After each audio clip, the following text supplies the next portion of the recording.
자, 이번 시간은 169쪽이 되겠죠. 우리가 수익 방식입니다. 감정 평가의 3방식이 원가 방식, 비교 방식, 수익 방식 세 가지 방식이 있죠.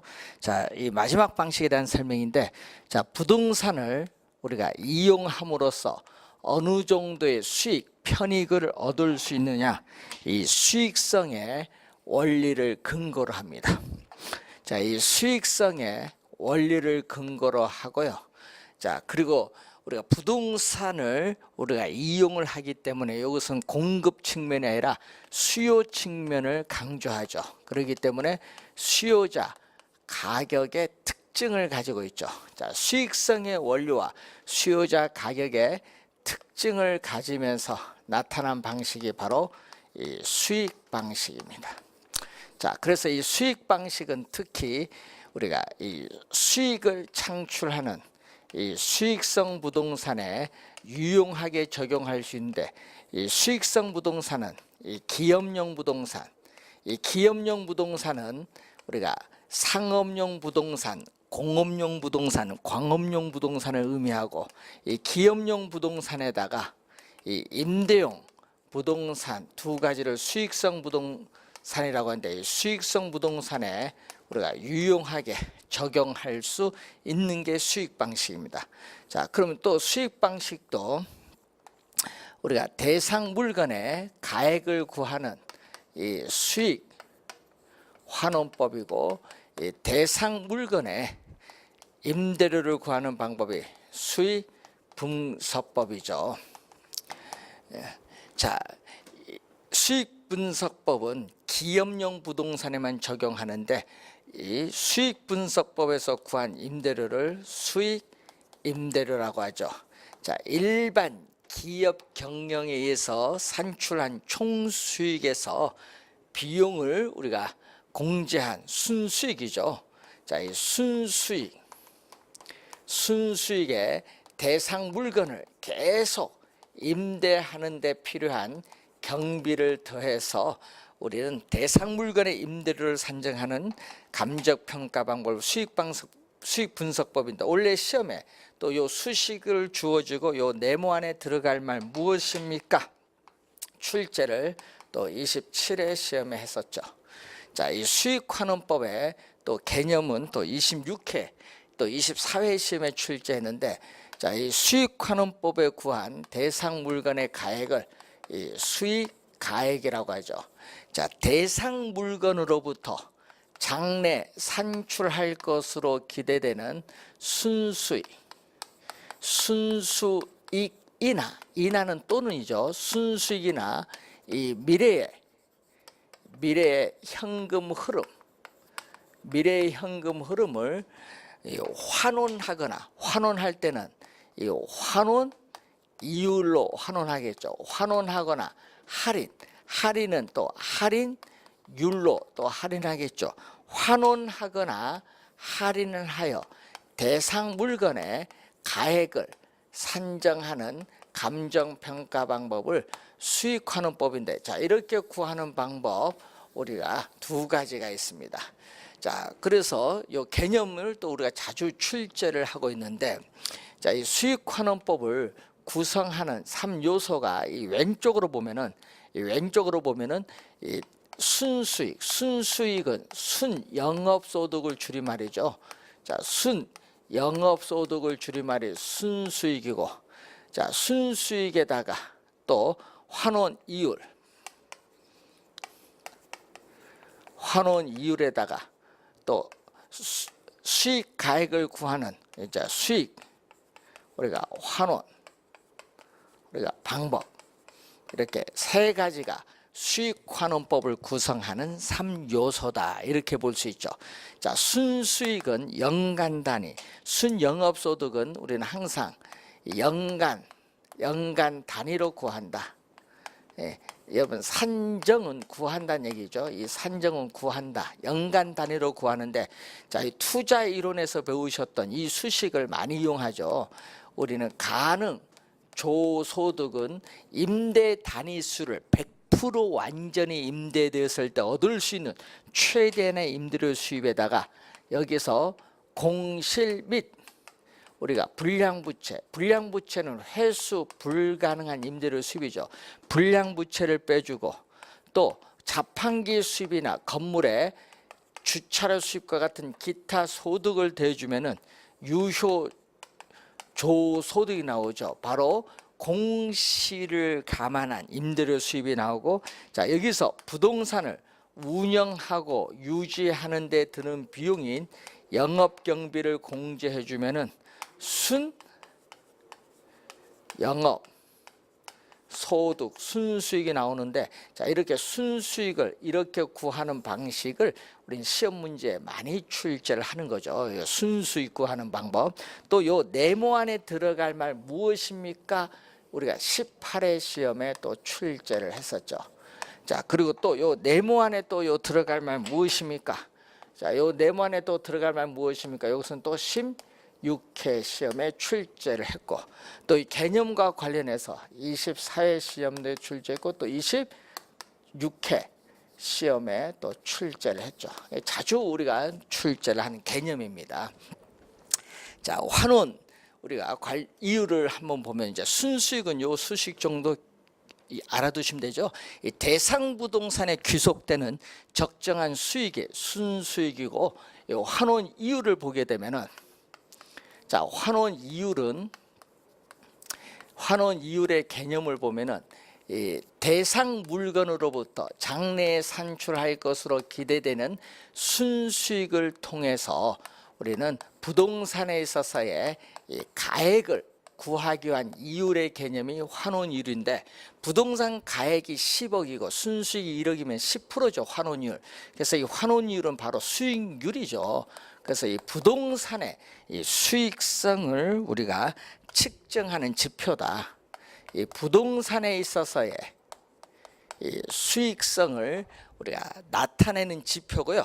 투자자 입장에서는 투자 지표로서의 역할도 하고, 또 환원이율은 이 대상 지역이라든지 품질과 등급, 품등이라든지 용도 등에 따라 환원이율은 차이가 있습니다. 그래서 환원이율은 부동산의 수익성을 우리가 나타내는 지표다, 이렇게 보시면 되겠죠. 자 환원이율의 우리가 구조와 관련해서, 환원이율은 우리가 투자한 자본으로부터 미래에 예상되는 자본 수익이 있거든요. 이 자본 수익률에다가 미래의 부동산 사용에 따르는 이 감가상각분에 대해서는 자본을 회수해야 돼요. 그래서 이 자본 회수율을 더해준 개념을 말합니다.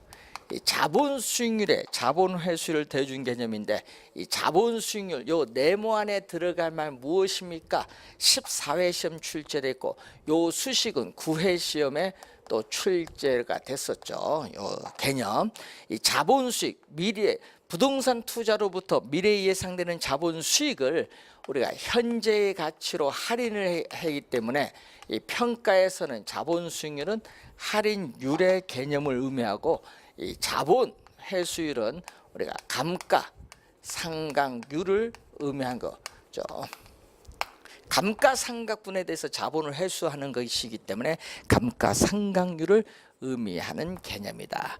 자 이런 내용이죠. 그래서 이 환원이율 우리가 구하는 방법, 자 이 환원이율 우리가 구하는 방법은 우리가 5가지가 있습니다. 자 이 시장 추출은 뽑아내죠. 가장 최근의 거래 사례로부터 환원 이율을 직접 추출하는 방법을 얘기하겠죠. 자 그리고 두 번째가 이 요소 구성법, 우리가 조성법이라고 하죠. 자 요소 구성법, 이 조성법에서의 환원 이율. 자 이 환원 이율은 이 순수 이율의 대상 물건의 순수 이율의 위험률을 가산한 율로 한다, 이런 얘기죠. 자 이때 순수 이율의 개념을 잘 알아두셔야 되는데, 이 순수 이율은 바로 무오위험률이다. 여러분 기대 이율이 아니라 무오위험률, 무오위험 자산의 수익률. 예를 들면은 국채 수익률을 말하는 거고요. 이 기대 이율이 아니라는 걸 주의해 두시고, 자, 오위험률. 오위험률은 투자자의 오위험 부담에 따르는 할증률을 얘기합니다. 투자자의 오위험 부담에 따르는 할증률인데, 자, 오위험률을 구성하는 요소가 있겠죠. 투자에 따르는 오위험성, 현금화가 쉬운가 어려운가, 비유동성, 부동산 관리가 어려울 난 쉬울 리, 어려운가 쉬운가, 투자한 자금이 안전한가 그렇지 않은가. 자, 이런 네 가지죠. 이 대상 부동산에 관한 위험을 이렇게 여러 요소로 분해하고 개별적 위험에 따르는 이 할증률을 더하여 환원율을 구하는 방법을 요소 구성법이라고 하죠. 자, 그리고 또 투자 결합법은 또 두 가지가 있습니다. 물리적 투자 결합법, 금융적 투자 결합법 두 가지가 있고요. 이 금융적 투자 결합법을 계량해서 나타나는 엘우드법이라는 용어가 있죠. 자, 그리고 이 지분 투자자의 입장이 아닌 저당 대출자인 우리가 저당 투자자 입장에서 구하는 방법인 부채 감당법이 있습니다. 부채 감당법은 우리가 대출자 입장에서 구하는 거죠. 대출자인 우리가 저당 투자자의 입장에서 환원 이유를 구하기 때문에 객관적이라는 장점은 가지고 있죠.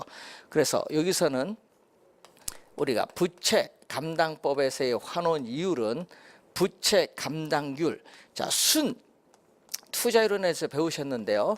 순 영업소득이 부채 서비스액인 원리금 상환액의 몇 배가 되는가 측정하는 지표죠.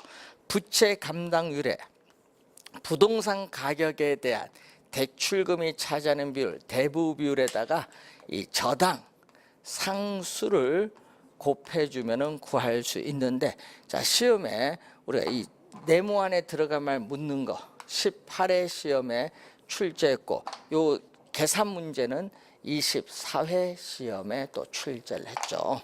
관련해서 자, 이 5가지 환원율 구하는 방법이 있다, 이렇게 보시면 되겠고, 자, 그러면 수익 환원하는 방법, 이 수익 환원 방법은 4가지가 있는데 직접법 또는 직접 환원법인데, 여기에는 토지에 대해서 적용합니다. 자, 토지는 우리가 감가상각할 수 없는 자산이죠. 자, 이 토지 자체는 우리가 상각이 안 돼요. 토지는 사용하여도 소모가 안 되기 때문에 감가상각이 할 수 없는 자산이죠. 따라서 투자한 자본에 대해서 자본을 회수할 필요가 없어요. 토지, 뭐 농지나 우리가 염전 등의 토지에 적용하죠. 그리고 직선하는 법은 우리가 내용연수도 유한하고 수익도 유한한 상각 자산에 적용하죠. 건물 등의 구축물, 기계 등에 우리가 적용을 하죠. 상각 자산에 적용하는 방법이고, 자, 그리고 연금법. 연금법을 우리는 인우드법이라고 하는데, 자, 연금법은 상각 금액을 재투자함으로써 수익을 더 영장시킬 수 있는 우리가 공장, 슈퍼마켓 등에 있어서의 복합부동산에 적용하죠. 공장, 슈퍼마켓 등의 복합부동산에 적용한다든지 또는 어업권에 적용을 합니다. 자, 연금법. 자, 그리고 상환기금법.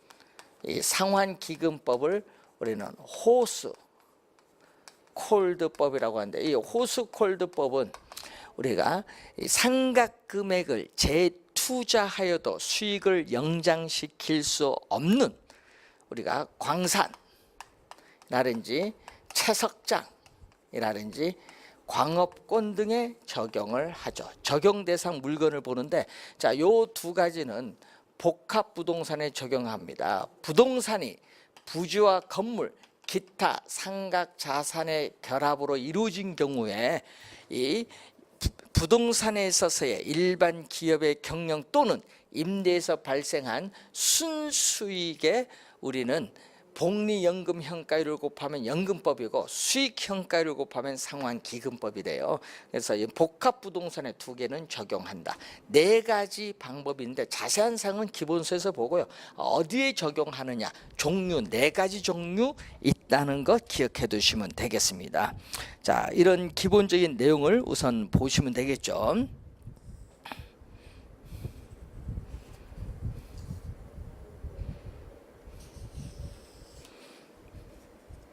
자, 그 다음에 여러분 교재 173페이지 보시면은 부동산 가격 공시제도죠.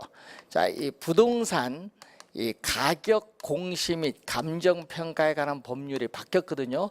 그래서 이 부동산 가격 공시에 관한 법률이 우리가 2016년 9월 1일부터 시행이 되면서 법 자체가 바뀌었어요. 그래서 부동산 가격 공시제도는 크게 세 가지로 나눠요.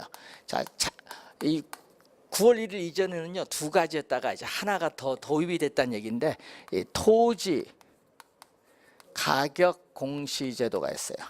자, 이 토지 가격 공시제도는 이 표준지 공시지가, 자, 표준지 공시지가와 이 개별 공시지가로 크게 나눠볼 수 있는데, 이 표준지 공시지가는 국토교통부 장관이 공시합니다. 자, 국토교통부 장관이 공시하고 개별 공시지가는 시장, 군수 또는 구청장이 결정 공시를 하죠.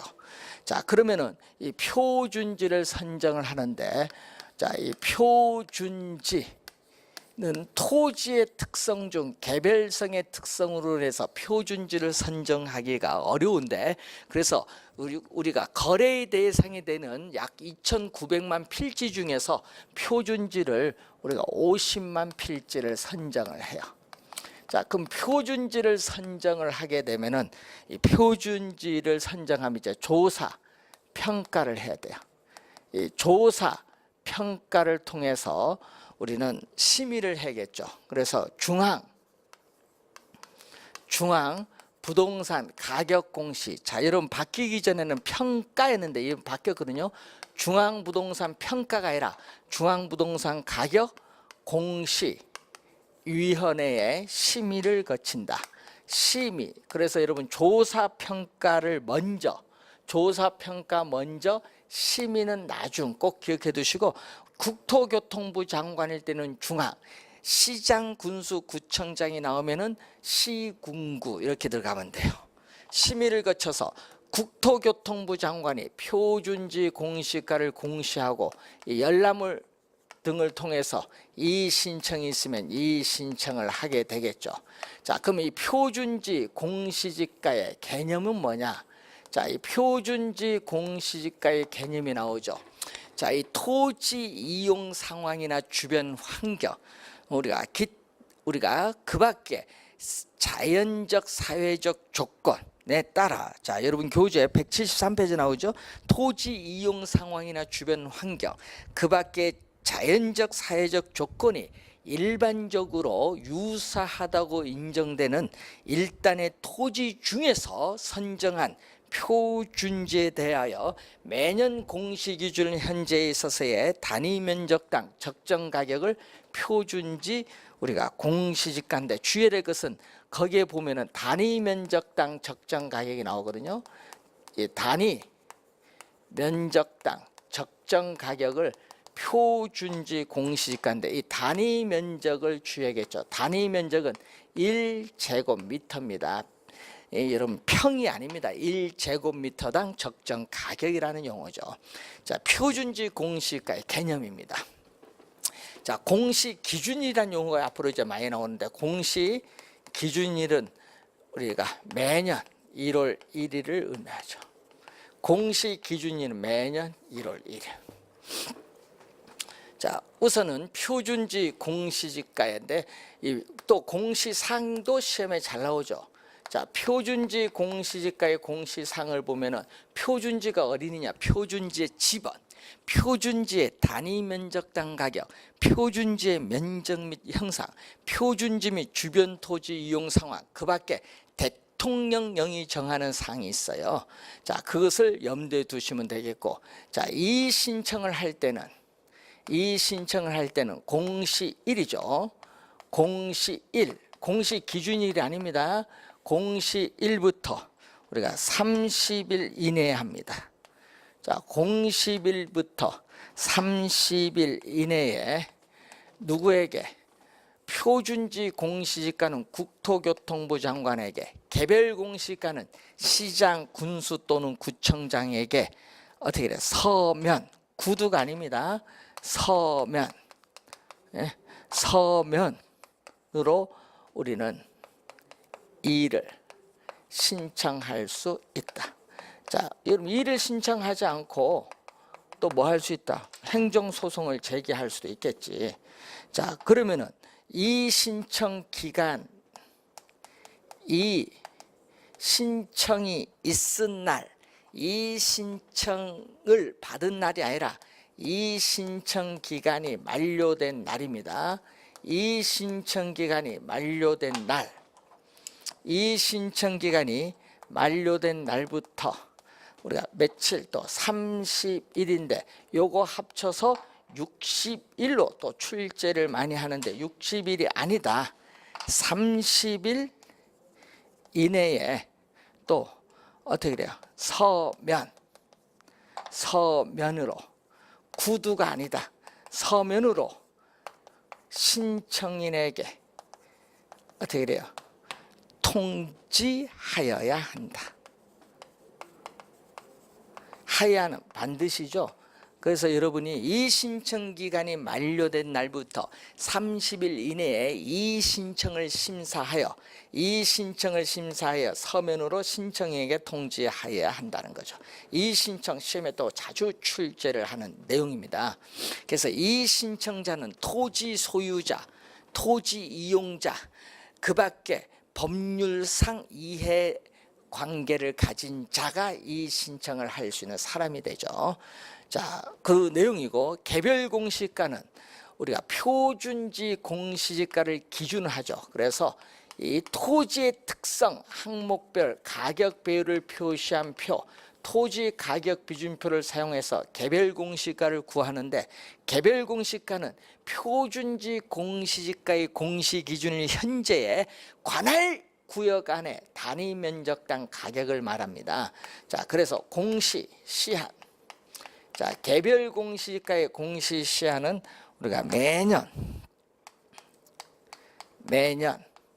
우리가 5월 31일이 된다. 매년 5월 31일이 된다는 그런 내용이 되겠죠. 자, 이 내용을 좀 잘 알아두시고, 표준지 공시가를 적용했을 때는 여러분 공공용지를 매수하거나 토지 수용, 사용에 대한 보상인데, 자, 토지를 수용했을 경우에 보상평가를 할 때는 표준지 공시가를 적용하고요.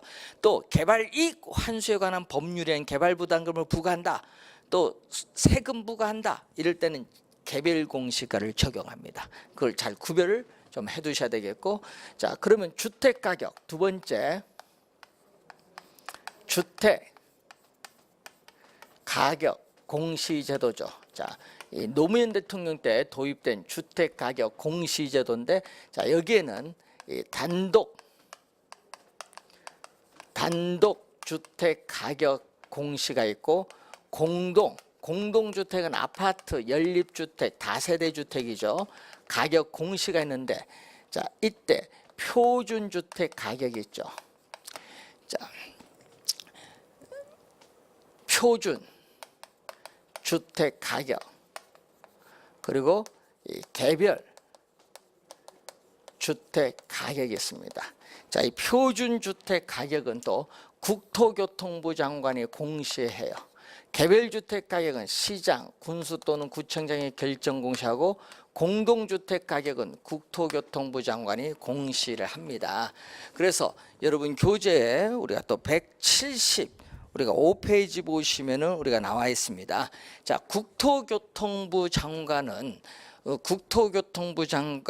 거기 보면 용도 지역 그리고 건물 구조 등이 일반적으로 유사하다고 인정되는 1단의 단독주택, 이거 27에는 공동으로 출제했죠. 1단의 단독주택 중에서 표준주택을 선정하여 우리가 매년 공시기준일 현재 적정 가격을 조사 상정하고 중앙부동산 가격 공시위원회 심의를 거쳐서 이를 공시하여야 한다는 얘기죠.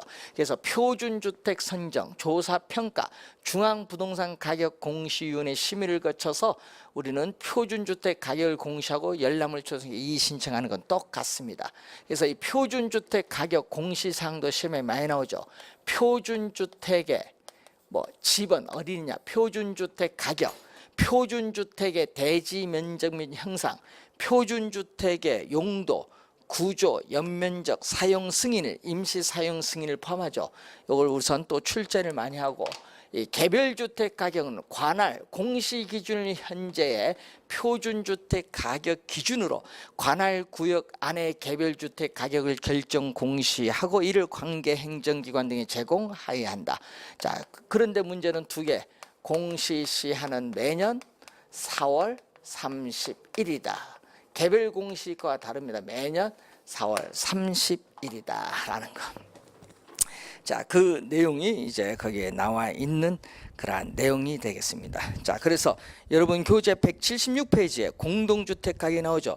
자, 국토교통부 장관은 공동주택에 대하여 매년 공시기준일 현재 적정 가격을 조사 산정하여 중앙부동산 가격심의위원회 심의를 거쳐 부동산 가격 우리 중앙부동산 가격 공시위원회 심의를 거쳐 공시하고 이를 관계 행정기관 등에 제공하여야 한다, 이런 얘기죠.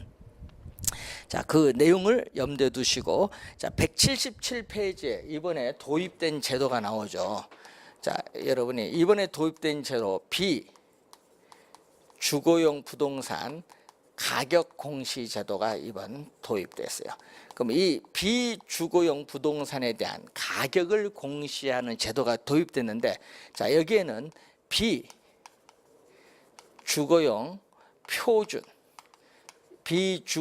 표준 부동산 가격이 있고, 또 비주거용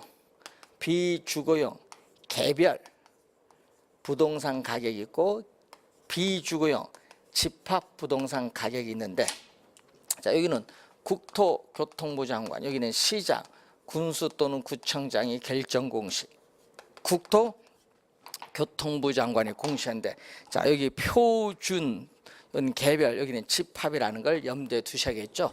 자, 그래서 여러분 교재 177페이지에 개념이 나오죠. 자, 국토교통부 장관은 용도 지역 그리고 이용 상황, 건물 구조 등이 일반적으로 유사하다고 인정되는 1단의 비주거용 우리가 일반 부동산, 비주거용 일반 부동산, 일반의 동그라미, 비주거용 일반 부동산 중에서 표준 부동산을 구하는 거죠. 일반 부동산 중에서 선정한 비주거용 표준 부동산에 대하여 매년 공시기준일 현재의 적정 가격을 조사 산정하고 중앙부동산 가격 공시위원회 심의를 거쳐 이를 공시할 수 있다, 이렇게 나오는 거죠. 자, 그리고 맨 밑에 170 밑에 보면은 또 개별 부동산이죠. 시장, 군수 또는 구청장은 시군구 부동산 가격 공시위원회 심의를 거쳐 매년 비주거용 표준 부동산 가격의 공시기준일 현재 관할 구역 안에 비주거용 개별 부동산의 가격을 결정 공시할 수 있다라는 내용이고, 자, 178페이지 보면 세 번째 나오죠. 비주거용 집합 부동산 가격이 나오는데, 또 국토교통부 장관은 비주거용 집합 부동산에 대하여 매년 공시기준 현재의 적정 가격을 조사 상정하여 중앙부동산 가격 공시위원회 심의를 거쳐 공시할 수 있다 얘기죠. 자, 그 개념 정도 여러분 아는데, 공시할 수 있다야다. 공시하여야 한다가 아니라 공시할 수 있다는 것은 공시할 수도 있고 공시하지 않을 수도 있는데, 자, 이 내용이 여러분이 이번에 도입되었다는 것을 기억을 좀 해두셔야 되겠습니다. 자, 이렇게 해서 여러분이 부동산 가격 공시 제도에 관련된 내용을 설명했는데, 자, 오늘 우리가 배우신 내용, 원가 방식, 비교 방식, 수익 방식, 부동산 가격 공시 제도에 관련된 이 내용에서 시험 문제가 우리가 세 문제 정도, 우리가 또는 많게는 네 문제 정도 출제될 수 있는 범위이기 때문에 잘 정리를 하시기 바랍니다. 자, 다음 시간부터는 우리 기본서 교재를 가지고 우리가 좀 더 기초에서 배운 내용을 좀 더 우리가 깊고 좀 넓게 강의를 진행하고요. 또 시험에 반드시 출제되는 부분을 표시하면서 강의를 진행하도록 하겠습니다.